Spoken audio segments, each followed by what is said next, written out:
We have that option. Where is it? One of those two there, they both can be unplugged. Oh, the power plug. Yeah, that's, I'm going to get my charger. Both of those could be unplugged or Both both. of them? One is the TV and one is my charger. Yep. Sorry.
Kind of funny, last time I seen him, he was crawling over a floor. Oh, Lord. His forehead, yeah. Oh, yeah. Oh, yeah. I think that. Tanner isn't over here. 6 foot. Oh, I'm blaming it on her. Full power. Yes.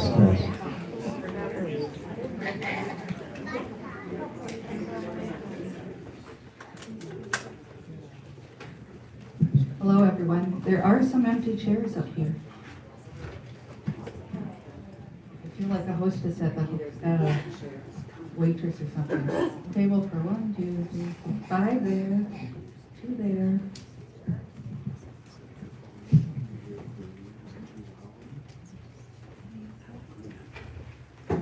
Get comfortable.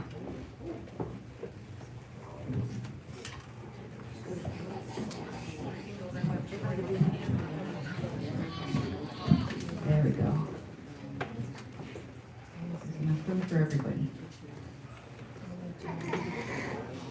And Peter, there are some empty chairs up there. Okay, I don't have you all on a first name basis, so don't expect that. All right. Welcome. I'm Pastor Terri. On behalf of the family, I want to thank you for coming, for your love and your compassion and your support for each other is vitally important. Scott Oak. Come on up, Mike. Your bride is holding a place for you.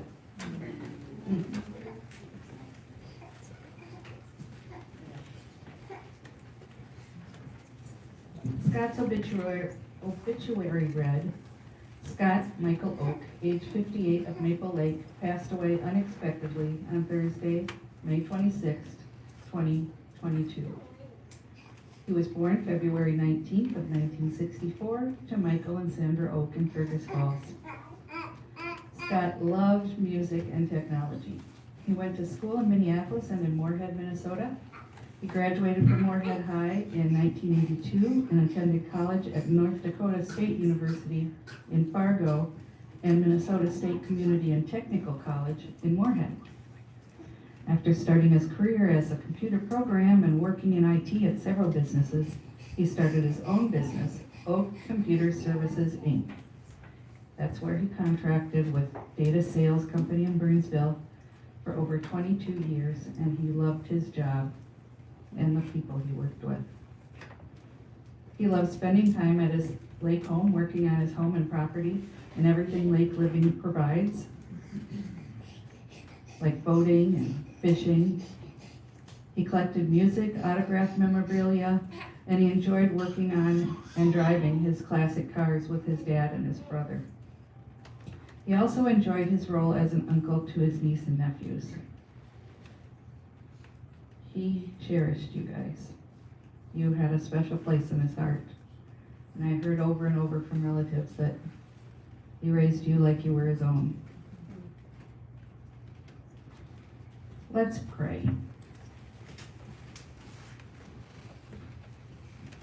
You are the God who sees.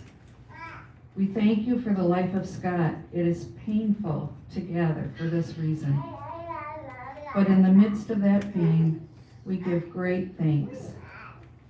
You have gifted us with the friendship and the love of Scott. We remember all the good times we've spent with him. And everyone recounts all the blessings that were received through his life. We thank you, Lord, for all the wonderful ways you've used Scott in the life of every person here. We commit this time to his remembrance and commit it to you in thankfulness. Amen. The family had a special scripture verse that we wanted to share now. And it's John 3:16. It's a familiar one. For God so loved the world that he gave his one and only Son, that whosoever believes in him shall not perish, but have eternal life. There's hope in those words. When I talk to people about Scott, I'm just so impressed. Everyone starts with the words kind, thoughtful, generous, approachable, easy to get along with. Everyone loves the guy. And standing here in this outfit, I wish I knew any reason why we're gathered for this today. I'm so sorry for your loss. What a wonderful person. There's no doubt that Scott was a music lover and he had wonderful taste in music. And I took the opportunity to listen to a couple tunes his mom and I were talking about, and some of the Jimi Hendrix. And listening to Jimi Hendrix make a guitar speak and sing was just amazing. He had really good taste. And the wah-wah pedal, any of you know about that with Jimmy? What he was famous for? That's good stuff. He had really good taste. The family did ask for me to share a lyric with you, and for your benefit, I will not be singing it. You can thank me later. It's from the Traveling Wilburys, not the Traveling Blueberries like I put in an email to Sandy. Wilburys, that spell check, it does wonders. The Traveling Wilburys, and it's the song, the tune is named End of the Line. Well, it's all right, riding around in the breeze. Well, it's all right if you live the life you please. Well, it's all right doing the best you can. Well, it's all right as long as you lend a hand. You can sit around and wait for the phone to ring, waiting for someone to tell you everything. Sit around and wonder what tomorrow will bring. Maybe a diamond ring. Well, it's all right, even if they say you're wrong. Well, it's all right. Sometimes you gotta be strong.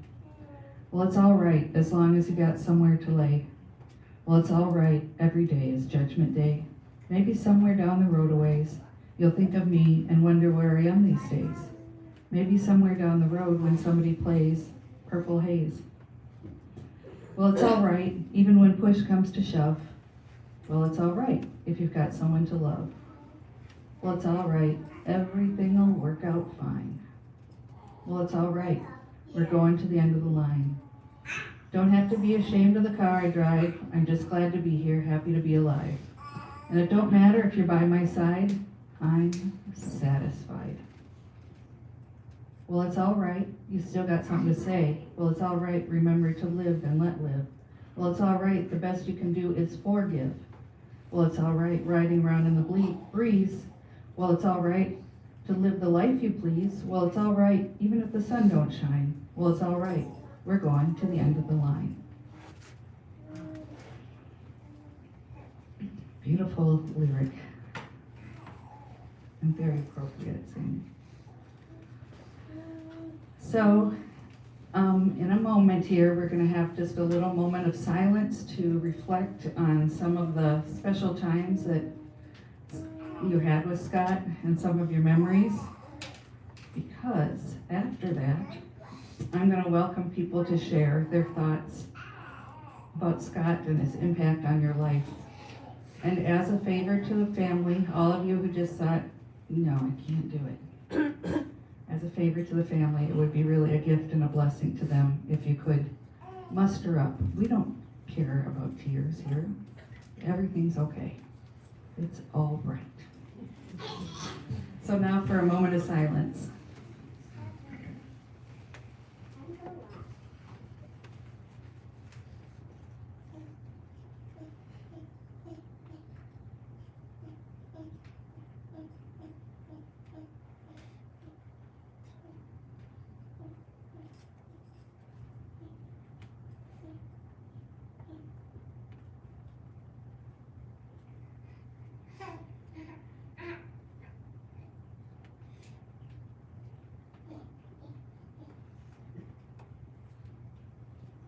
This afternoon's memorial service is specially designed to share stories and memories.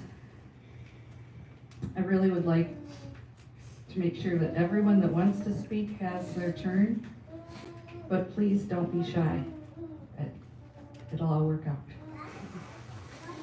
When we're done with this, with your comments and memories, I'll close us in a prayer and a blessing for each of you.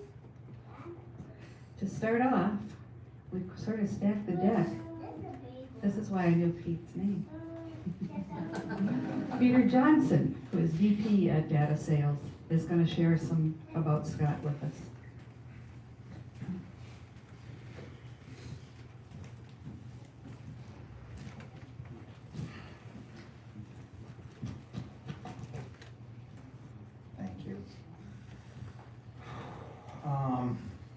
I'm sure, like everyone, Scott's sudden passing is just shocking and heartbreaking. My thoughts and prayers are with his family and everybody here who knew and loved him. When I talked about thinking about what I was going to say today, I didn't really know where to start, and it's kind of funny when I walked in and started talking right away about the jam. Scott, as most people probably know, made delicious strawberry rhubarb jam. And if you're fortunate enough to receive it from him, you know how good it was. And I've been reminded of it several times a day as I open the refrigerator and see that jar sitting in our refrigerator drawer. And on the top, Scott had his branding, Scott the Great. strawberry jam. And, I always thought that was kind of funny and a little ironic because Scott was the most modest, humble, laid-back person in the world, and it was kind of that contradiction of, just the way he played with things, that he chose to brand himself, Scott the Great. But you know what, Scott really was great. Scott is great. At data sales, I think I can speak for everybody in the business, and frankly, everybody that got a chance to really know Scott or spend time with him, that was an adjective that just came out. Scott's great. A new person would start, you're gonna love working with Scott. Scott's great. Scott's the best. And he was. That's what just comes to mind when you think of Scott. And he's a pleasure to work with. Extremely creative, dedicated, professional, great resource. Just a talented guy in so many ways. Countless times, we'd sit in a issue with business where we're trying to figure something out. We could promise to do something, even though we didn't have the system to support it, because the words would come out, Scott can figure it out. Scott will handle that. And he'd take that on, and frankly, it helped us grow and be competitive and innovative, and just a major part to the business. You could count on Scott. He wouldn't let you down professionally. But Scott was more than great. Scott was good. What made him great is how good he was, how good his heart was. He's a good person, a genuine person, and a generous person. Anyone that ever really got a chance to work with him knew this. Scott, I always felt like he never tried to impress anybody, but you were always impressed by him. He shown that he was comfortable with who he was. He was not afraid to speak candidly, but he was always respectful. He had a quiet confidence about him and who he was and what his skills were, and he was just genuine. What you see is what you got, and what you got was good. And he was a generous person. He was always so quick to shrug off compliments, but always quick to give others credit. Again, I don't know how many occasions I hear someone say, Scott, great idea, you saved us, that was such good thinking, and Scott will go, nope, that was my predecessor, or that was so-and-so's idea. Even though he was the one that was kind of putting the pieces together, he just wanted to make sure that everybody was being recognized for their efforts. He was really selfless in that way. And frankly, he was most generous with his most precious resources for any of us, and that was his time and his knowledge. He always had time to help. He always had time for you. He never made you feel like you were pulling him away from something. He was there when you needed him. I used to joke all the time that, I love that he would teach you to fish. Here, I can show you how to do that. And it'd be like, great. And he was willing to take the time and be patient while doing that. But he was also willing to just give you the fish. You need the fish? Here you go.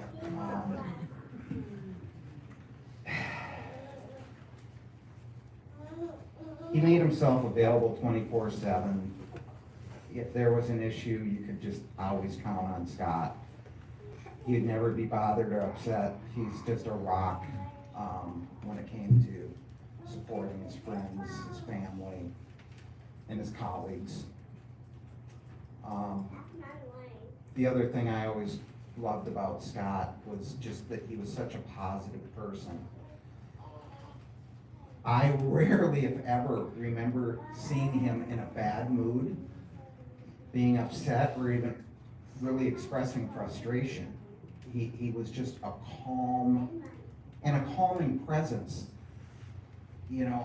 oftentimes we get tied up in things and, something seems like a really big deal, particularly in a work environment. And Scott would basically bring a calming presence, don't worry, we can figure that out, we can handle that. And, he never talked down to people. Where he had areas of knowledge and passion, he'd listen to you, he'd exchange, he treated you like an equal. He'd explain things with patience and care and respect, and you always left interaction with Scott feeling better. I can't think of another person I've ever met where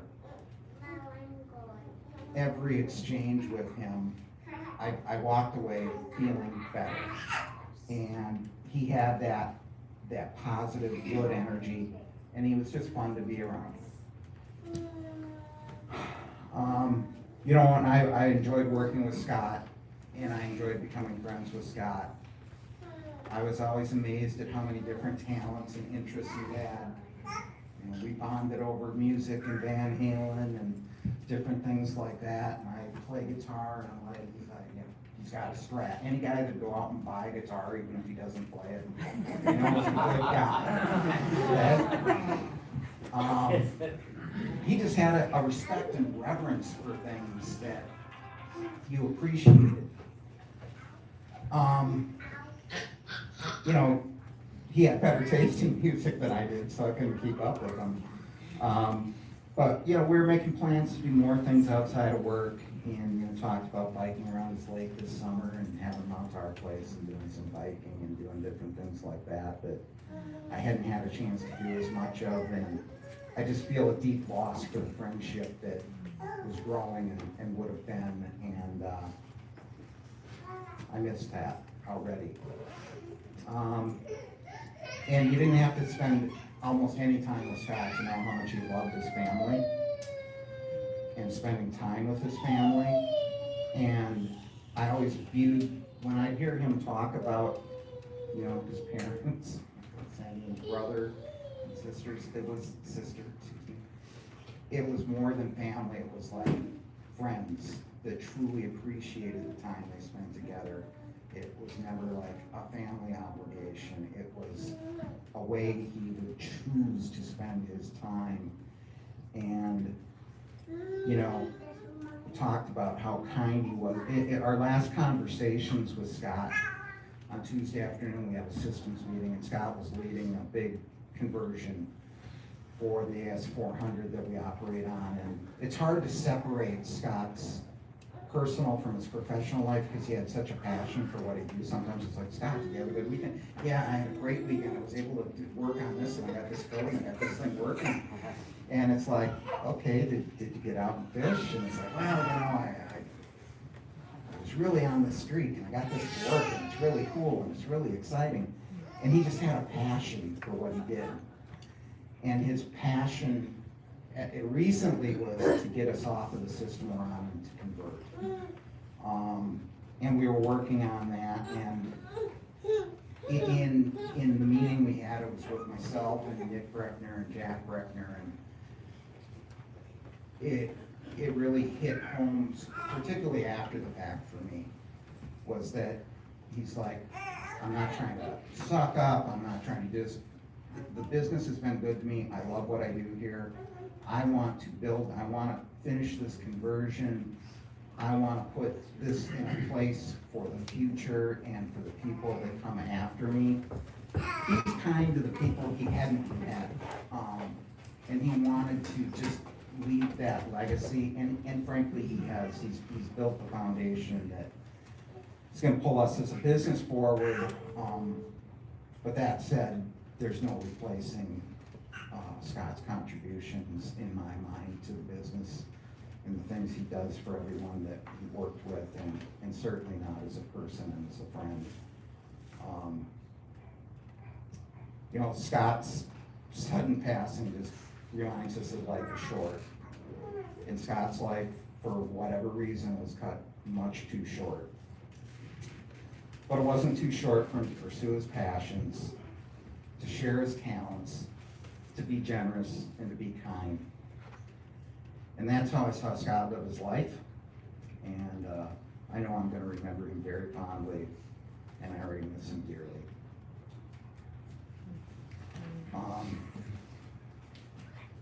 So, I honestly don't have words, they feel inadequate. He was a beautiful person, and he brought a lot of good to everyone he touched. And he's gonna be missed. A good friend of Scott also provided me with something he was hoping to share.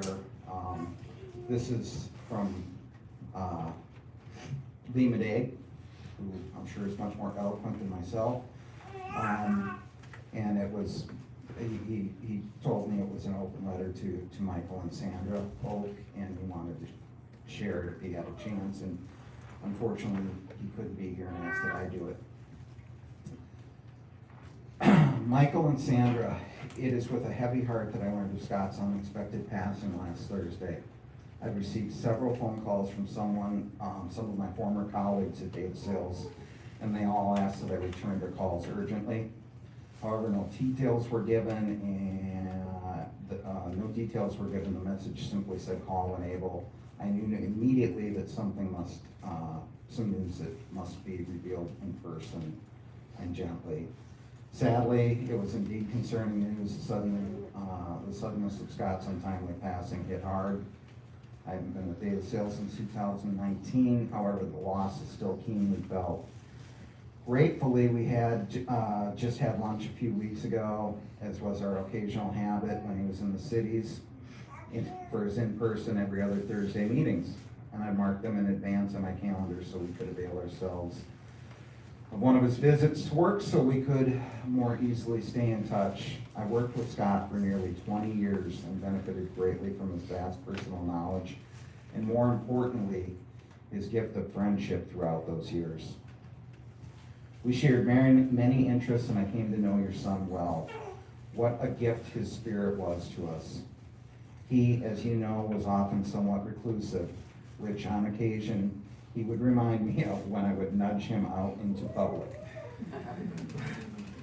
He would declare himself a self-imposed hermit at times. However, truth be known, this belied his willingness to share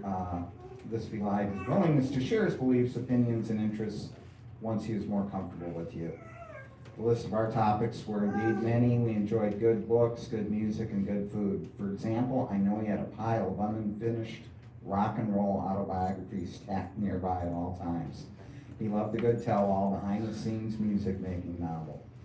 Where else would you find a knowledgeable and eager music fan who could not only regale you with Van Halen trivia, but still bestow the virtues of a good Doris Day record? He was not exclusionary in his case. All were welcome if they had the goods and the talent. We'd often recommend music to each other, burn CDs for each other before Spotify, and we always wanted to own our music offerings and complete collections of rare labels and music. His bootleg collection was indeed impressive. No stone was left unturned searching for gems. We attended concerts, sporting events, and restaurants together. I know his love and passion for good English period dramas, especially The Merchant and Ivory vein. I'm not sophisticated. Snowmobiling in Yellowstone and his family, his old hockey jerseys, wrenching on muscle cars with his dad, and how close it brought them together. Endless home improvement projects and what to do with nieces and nephews on special occasions like birthdays, Christmas, and graduations. What his mom would spark to what would surprise and delight him as he came from a room as a young man. What ribs were worthy, was the barbecue sauce really needed? So, was the smoke run deep enough, or how char the bark of the meat revealed how it was prepared? The infamous rhubarb strawberry jam, and if you really loved it, it would become an ice cream topping to be savored and shared amongst many. Indeed, I'll miss him sitting back in his chair, opening a Diet Dr. Pepper, sitting cross-armed with a hand in each of his sleeves as we tried to decide how we were going to fix the Vikings so they can finally win the big game or celebrate draft night with the big greasy pizza. And the lake, oh my gosh, he loved the lake. Fishing on the lake, riding on the lake, raking around the lake, water levels and district policy on the lake. Did I mention he loved the lake? He was indeed a very proud homeowner, and I'm so heartened that he enjoyed his home and property, not to mention his garage is in full.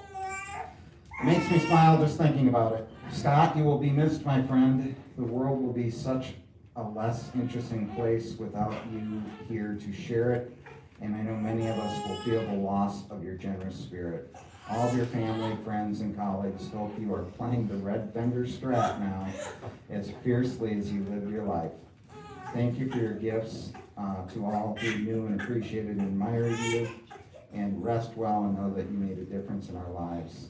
While I'm unable to be there in person, I could not let this moment pass without heralding how valued you were to those whose lives you profoundly touched. So I apologize for mangling that, but I know Lee had a just great affection for Scott and like everybody else. Thank you.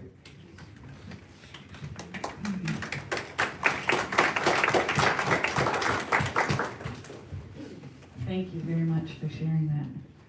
Are you ready? Jacob's up next. And then it's a free-for-all, so get ready.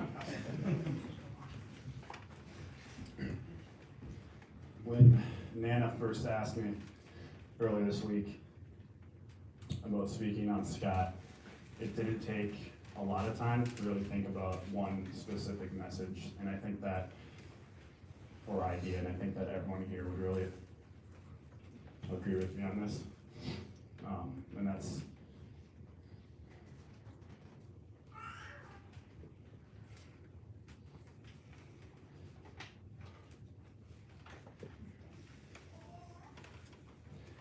this idea of selflessness.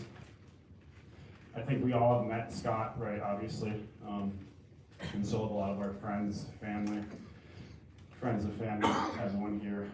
It wasn't ever just about him talking to us and asking surface level things. It was about getting to know us on a deeper level and then asking about also what is everyone else in your life doing. And from there, he would always want to know, how can he help? That was his biggest concern, and there was always something he could do, and it was so surprising to me. And I hope that if there's anything we can all take away in here, it's that idea.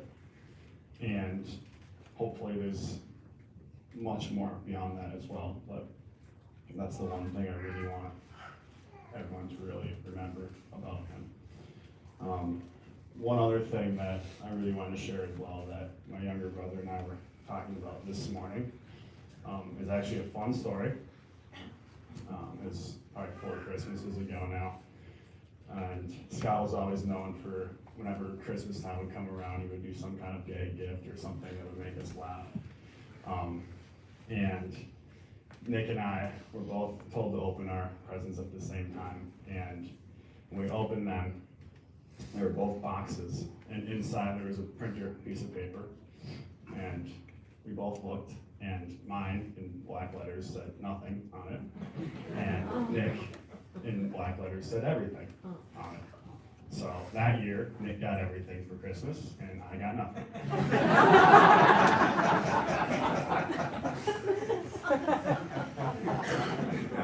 And if you know anything about our relationship, it's very fitting from me.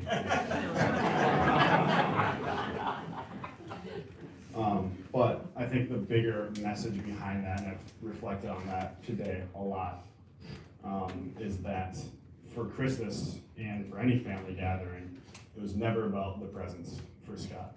It was always about being with us and spending good quality time with us.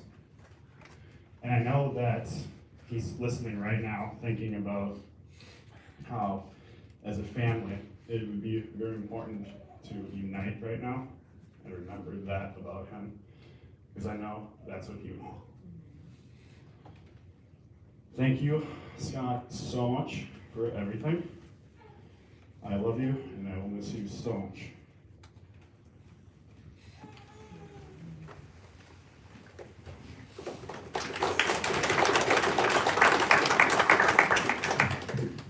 Thanks.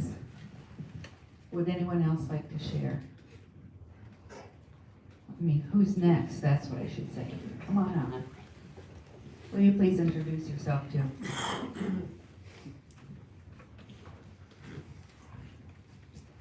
Hi, I'm Scott Sprint. I'm Brian Elliott. I met Scott in the late 80s. We actually were doing a computer conversion. I had a consulting company, and his uncle Rick Lisney, I grew up together in computers.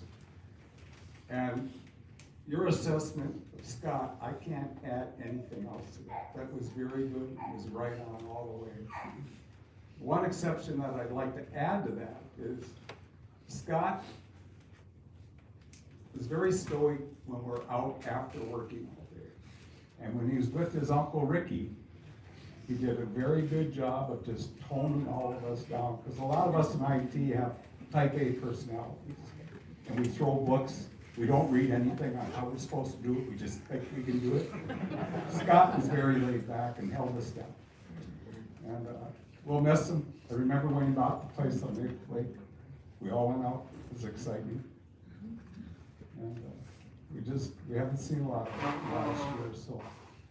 And so it was all shocking to all of us. But there's a group of us that worked together for years, 5, 6, 7 years. I think Helmick started down at Data Sales and Scott followed him. All our love to him, all our love to his parents and Mark. And I think we met Susie once, maybe. Right? Once. We probably had hair back then.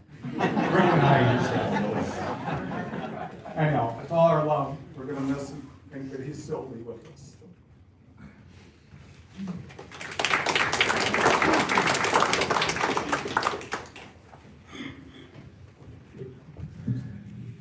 Would someone else like to come?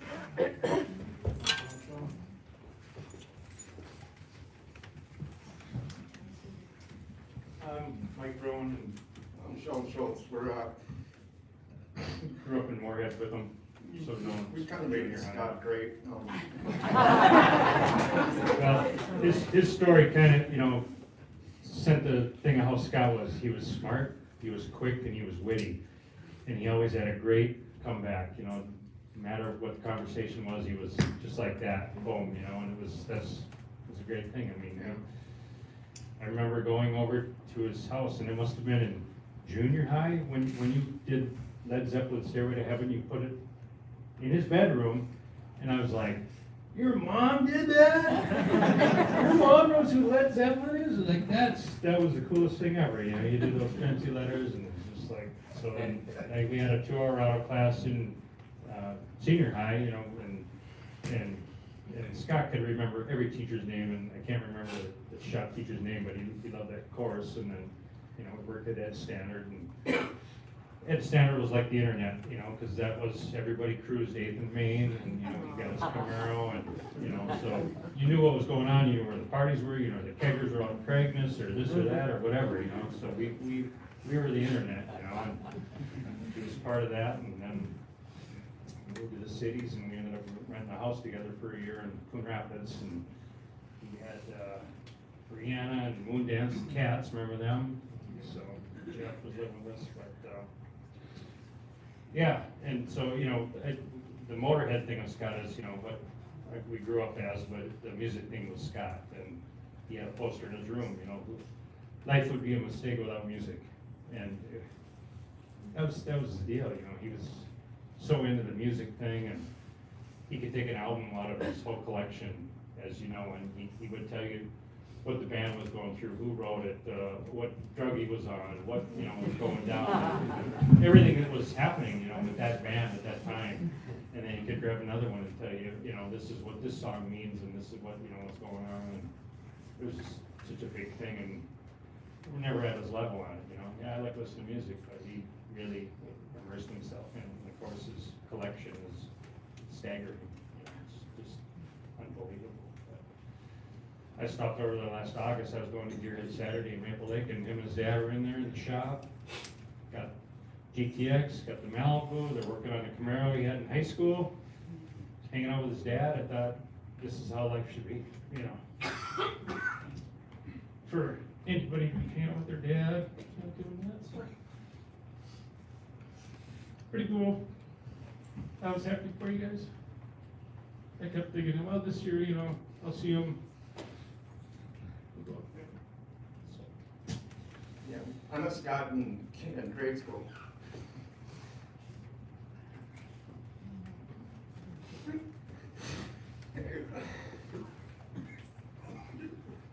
Going through the years and did a lot as kids. We were teenagers and we were kept kids, and our parents just let us be kids. They were good parents. We did wrestling together. Well, one of our teachers talked us into wrestling that I had no clue what to do. Steve's here, he was on our team then. And I was 5'4", 128 pounds in 9th grade. Scott was 5'4", 134 pounds. So we had to wrestle each other a lot. But there's always one guy we had to wrestle that was very good, but he was not on the cleanliest side. We'd always have to flip a coin or something to see who was going to wrestle. Because what really topped it off is during the day he'd go to gym class and run or something, and he didn't shower, but he'd take speed stick and rub it all over his body, and then we have to go to wrestle with him. So I think the being slippery part helped him. So when we were 14, we were washing dishes, one of our first jobs, and Scott, we were working with these guys, 19, 20 years old, and he goes, hey, we're going to this concert on Saturday. It's at Detroit Lakes Mountain. They're 19 and we're 14. And once again, our parents are great, they let us go. So we're driving on the road in a big Cadillac with no top, drinking beer. Wrong dad. They were. And we got to Detroit Lakes Mountain, and it was Black Oak, Arkansas. If you don't know who they are, Scott had to get his name involved, of course. And we had this concert, and we walked in, and it was heaven. It was the first time we went to a live concert, and from there on, we were hooked. It was just a miraculous thing to be with. And the second concert, the greatest one ever, was Scott called me up on a Wednesday night. He said, I have 2 tickets to Van Halen, 1979. And I said, great, where's the concert? He said, Fargo? He said, no, it's in Bismarck. I said, how do we get there? We can't drive. He says, we're gonna fly. I said, our parents are gonna let us fly on a plane alone to Bismarck? He says, yeah, my dad's there working. He'll pick us up after the concert and bring us home. So we flew, got there at noon. Roadies were setting up. There was us. We walk in, there's nobody in there. So we're picking our spots in the front row. And the band comes out, does their sound checks. The stage comes on, the whole show goes on. Get done, mic's out, wait, of course we can't hear. It's just so loud. So the next day, we get up and we gotta drive home. And of course, we listen to Van Halen for 3 hours straight, loud, all the way. Sorry, Mike, but thank you. It was great. I was a lifelong friend. I used to call him up.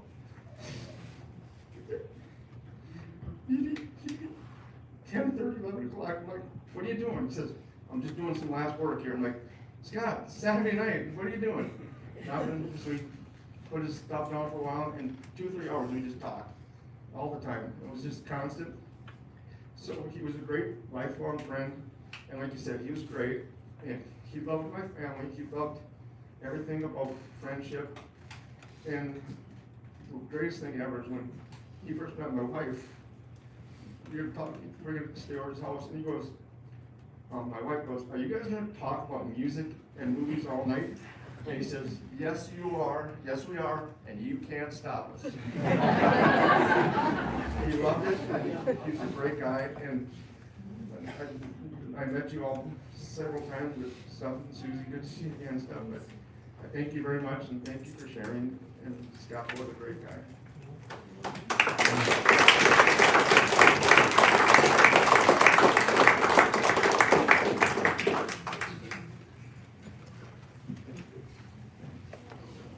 Don't be shy. Who's next?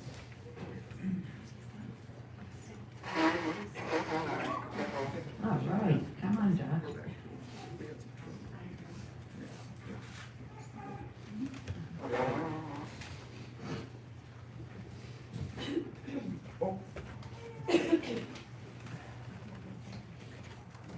Gotta put the baby stuff down.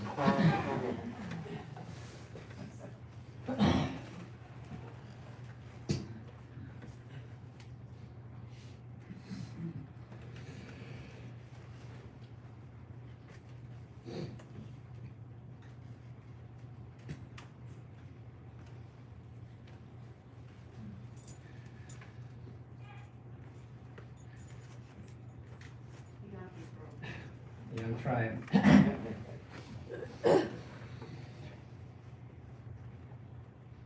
I don't know about you guys.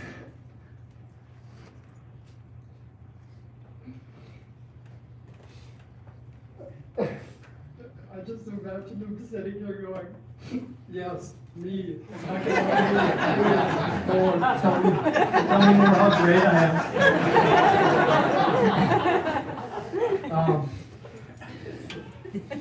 Yeah, that's kind of how holidays and any get-togethers work.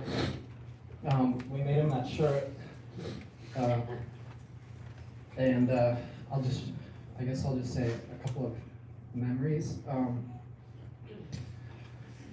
When I don't remember how old, maybe like 10 or 13, somewhere around that age. I don't remember why, if it was for Christmas or if it was just because, but he gave me 4 albums.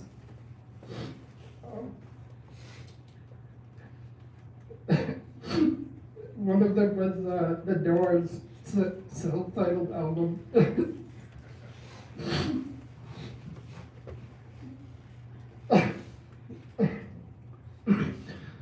When he gave them to me, it was the Doors' self-titled album. It was the Sex Pistols, never mind the Bullocks. It was the Clash, London Calling, and it was the Ramones. And when he gave them to me, the Doors album, I specifically remember him saying, listen to this whole album, and then when you get to the last song is called The End. He said, lay in bed at night with the lights off and listen to the song with your eyes closed really loud. And I remember that being one of the first really cool musical experiences. Just, having Scott tell me to do that, and then I went home and I listened to it at night with a little boombox. I was like, wow, this is really cool. And I've been listening to that album a lot the last few days. And another memory that I have is the Christmases that Jacob kind of talked about. Another thing that he did was he would wrap the presents perfectly, probably better than I've seen anybody wrap presents. And he spent extra money. He got the really expensive wrapping paper, so it folded really well. And anytime you opened his presents, he'd say, wait, read the label. And then it would say something like, the big one that I remember is to Nick. It would always say something like, to Nick the Knuckle Dragger from Scott the Great. Okay, you read the label, you can open the present, but,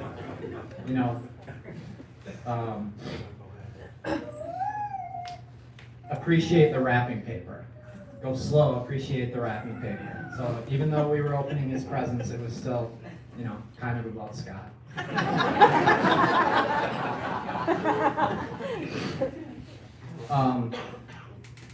I think of Goodfellas and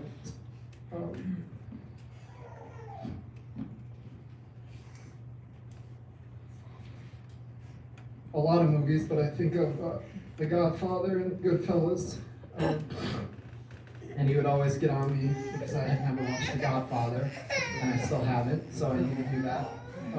And I think of, he's really good with movie quotes, so I think of the beginning of Goodfellas, the opening scene of that. I remember how excited he was. Christmas of 2020.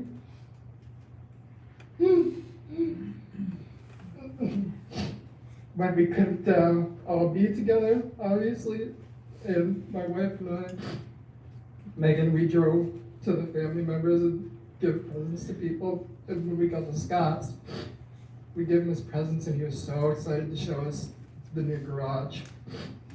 We're like, okay, we'll come and see the new garage. Just how excited he was to show us the garage and all the signs, and there was something about, I don't know very much about cars, if anything, but when he would talk about them, he would just talk about them like you knew what he was talking about. And even though I didn't know what he was talking about, I felt like I knew what he was talking about. It was just a way, I don't know what it was. He would always forward me the poker emails when they were doing the poker tournaments. And I got to go to a couple, luckily, with him. And he would always pay. He would always pay for me, and anybody, my brothers that would go with him, and he wouldn't let us pay, he would pay. And then, if only one of us went, when we got home, the next time he saw us, he would just come up with cash and say, hey, you know, Nick or Jacob went to poker, here's for you, because you didn't come.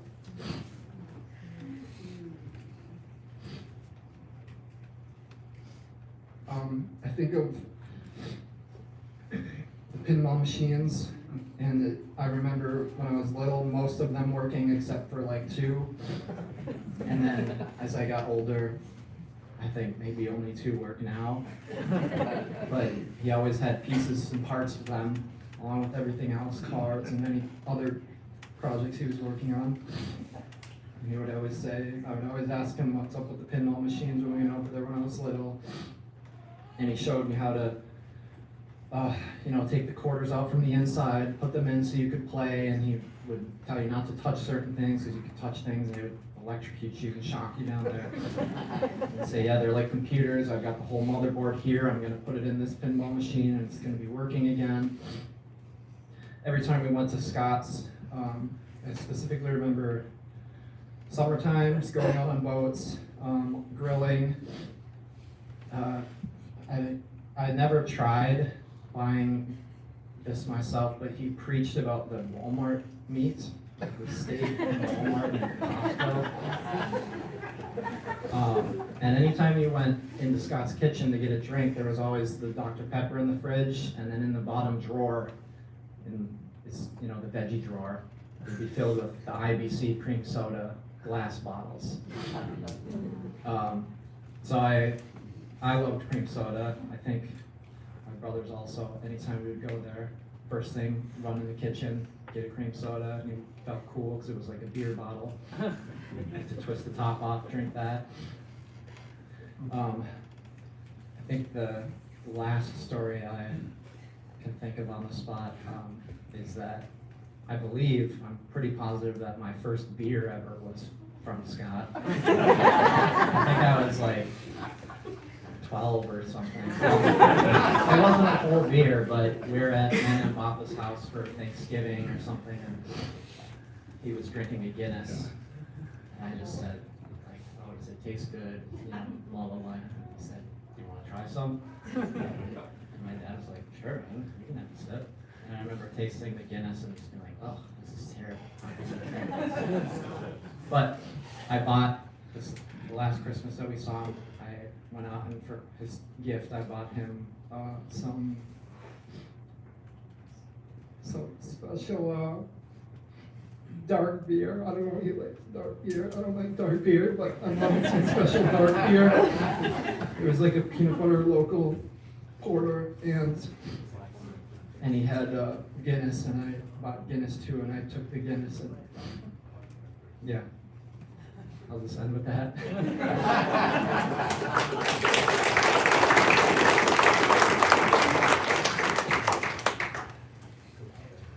Next up, anyone? Don't be shy. Come on up. I see you getting ready. Ladies and gentlemen, Bob. I don't know. Oh, where's Bob? My brother Bob. He's usually the one that gets up and speaks.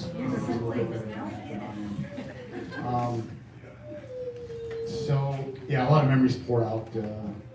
I'm Paul Beckner. I lived with Scott for the 22 and a half years at Data Sales. And the speeches that were told so far today also brought other memories up. One that you mentioned of selflessness, spot on. The other gentleman on the call on this, exactly. We would have many meetings and they would get stressful. And I've got to say, your son was one of the finest problem solvers I've ever worked with. Phenomenal. He approached problems, as Peter knows, cool, calm, and collected. A lot of times I'm not that way, and I would leave the meeting though knowing we would resolve the situation. He also never went over his ski tips. If he didn't know, he would say he didn't know, but he had an incredible intellect and he'd figure it out. And that was phenomenal. His dedication to work and his work ethic was unbelievable. As people noted, he would think about things or he would work on them in the evenings at times where other people wouldn't even contemplate working on problems or issues, and he would do that regularly. His calming effect will be greatly missed. The other thing that comes to mind is the time outside of the work product. And the importance of family was huge, way above average. The two things that I connected with him on, I'm not into music, which I know is big, but the snowmobile trips. Every time he got back from Yellowstone, I would go down to his office, debrief. What'd you do? Where'd you go? What was the snow like? And of course, some stories were better than others. Drove Yamahas. I was more of a Polaris guy at the time, but we got past that. But the joy that he had and shared with his family, especially his father, was enormous. The other storyline with Scott over the years was the Camaro. I love Camaros. I've got a Camaro. I've had other Camaros, and so that was kind of a common bond as well. For years, I wondered why didn't he finish that? And the last few days, I think I know why. And I told some people tonight that I think he enjoyed the journey of building it versus the destination of completing it. And the time he spent with his family, brothers and father, talking about it, thinking about it, what am I gonna buy, how are we gonna do it, was way more enjoyable than the finished product. Plus he had some other cars to drive in the meantime, but for years I thought, get it done, that's just like, why don't you get it done? All these other projects get it done. It's like, we'll get there, we'll get there. But the love and passion he had was to his family and to G3, as he called the garage, and his family. And that was unbelievable. It was fabulous. All of us here from the company and all of us friends and families here were better off for knowing him than not knowing him. And to have that kind of legacy is powerful. So we will miss him. We'll remember him. And I salute his family for what you brought to him and vice versa. So those are my memories that jump out with him, and we'll miss him. But thank you.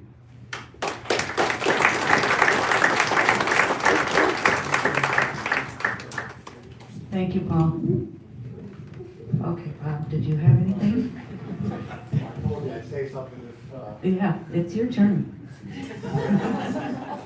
just, real quick, everything's been said from a work standpoint. I think the number of employees, I'm Bob Reckner with Data Sales, Paul's brother, and I think, everything's been said about Scott.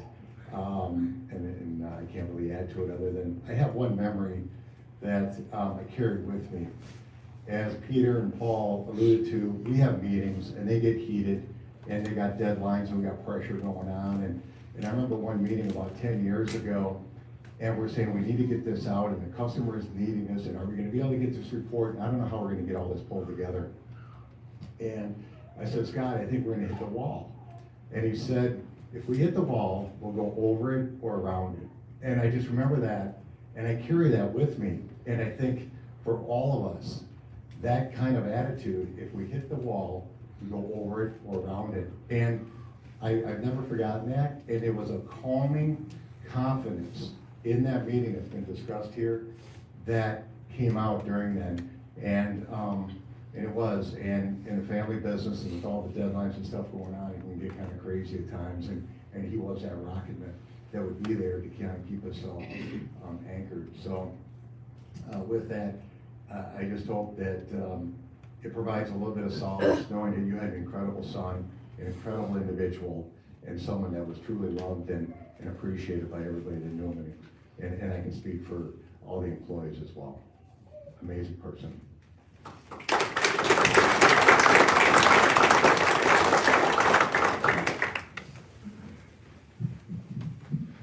Anyone else? Last call?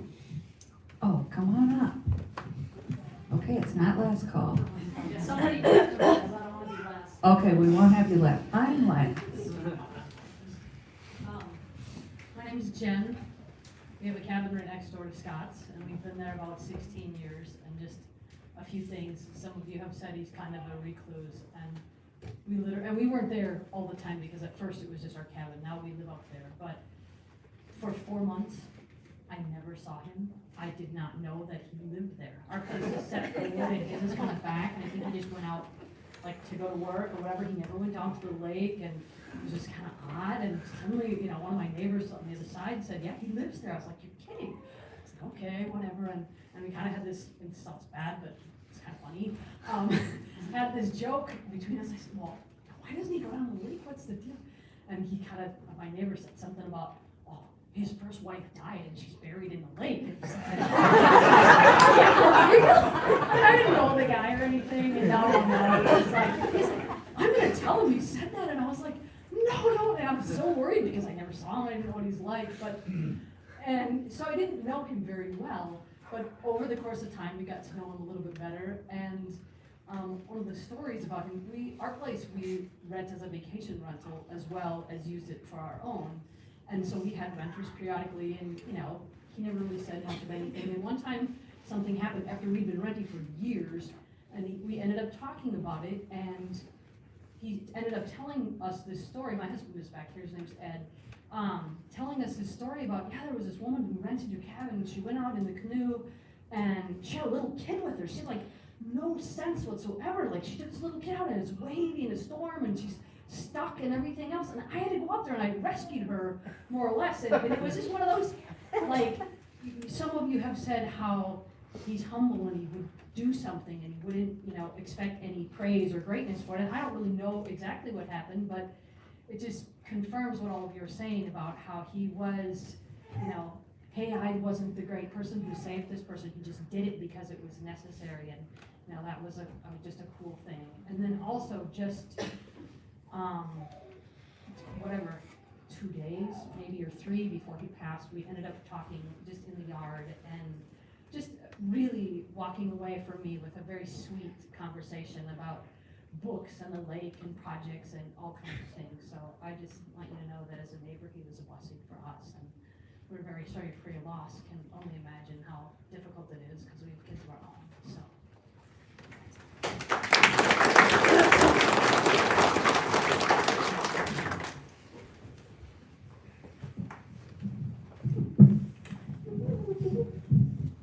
I'm patient if there's anyone else.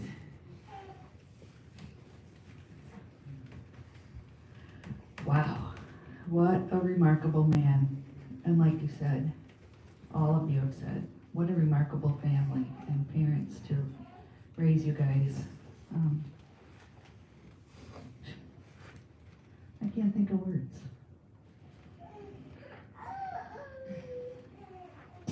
So I'll use some that you'll recognize. The 23rd Psalm. This was written by a shepherd off by himself. And he said, "The Lord is my shepherd, I shall not want. He makes me lie down in green pastures. He leads me beside quiet waters. He restores my soul. He guides me in the path of righteousness for his name's sake. Even though I walk through the valley of the shadow of death, I will fear no evil, for you are with me. Your rod and your staff, they comfort me. You prepare a table before me in the presence of my enemies. You've anointed my head with oil. My cup overflows. Surely goodness and kindness will follow me all the days of my life, and I will dwell in the house of the Lord forever."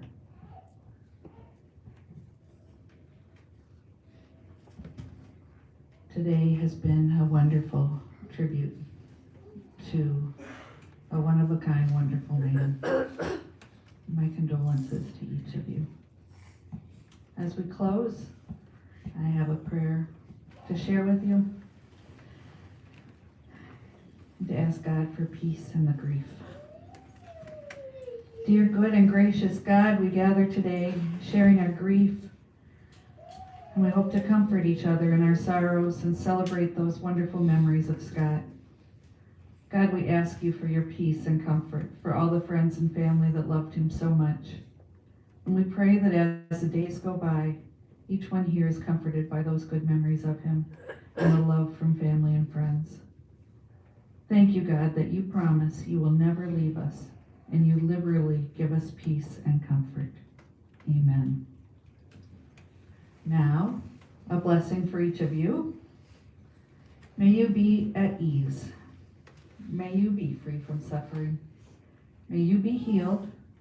May you know joy and lightness of being. May you dwell in comfort and compassion. May you be a source of comfort and compassion for all you meet, as such an example that Scott set. May we all be remembered in such a wonderful way. Thank you. Oh, wait. I have some announcements. There are some refreshments here, and afterwards today, in a little bit, the family is going to be over at Dave's Town Club. Great food, and Scott's not here to buy, so you'll need to pay for your own. There's little slips back by the guest book that tell you it's at 136 River Street, and it's a great place to gather with great food and great friends and family, and continue your thoughts and good wishes for each other. God bless you. Thank you for this opportunity.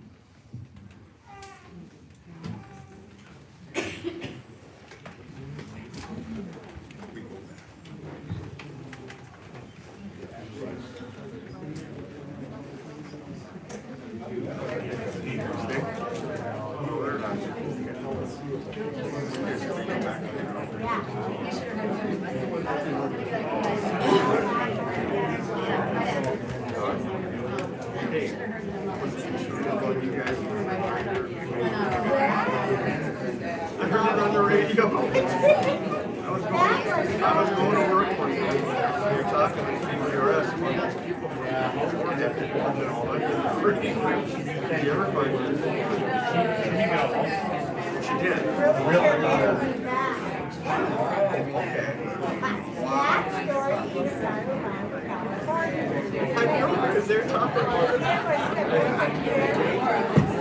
it.